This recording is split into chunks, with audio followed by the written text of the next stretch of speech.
পত্নী, আমাকে রক্ষা করা আপনার কর্তব্য। আর তাছাড়া আমি মানবী, আপনি দেবতা। অপরের কাছে সাহায্য চাওয়া মানে দয়া ভিক্ষা চাওয়া। তুমি কি ভুলে গেছো গৌরী তোমার পূর্বজন্মের কথা? আমার ঠিক মনে পড়ছে না মহাদেব। আমার সব মনে পড়েছে মহাদেব। তাহলে পূর্বজন্মে আপনি আমার স্বামী ছিলেন?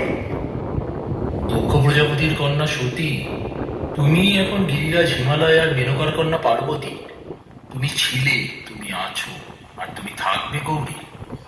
শিব যদি সত্য, তবে সত্যই সতী, আর তুমিই পার্বতী রূপে সতী। কিন্তু আমি ভুল করেছিলাম দক্ষ যজ্ঞে আমার প্রাণ ত্যাগ করে আপনাকে কষ্ট দিলে।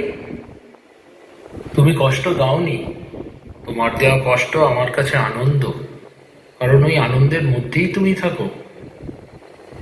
মহাদেব, মহাকালীকে, তার সাথে আমার কি সম্পর্ক?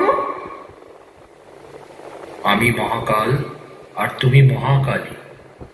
কালকে যে হরণ করে সেই মহাকালী। যখন সব কিছু অন্ত হয়ে যাবে, তখন মহাকাল আর মহাকালী থাকবে। শিব পার্বতী বিহীন এ জগৎ মৃত।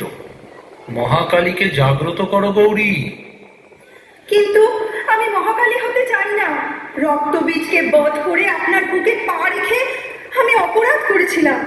আমি আর কালী হয়ে স্বামীর বুকে পা রাখতে চাই না। তুমি শুধু কর্ম করেছ, মহাকালীকে জাগ্রত করো গৌরী।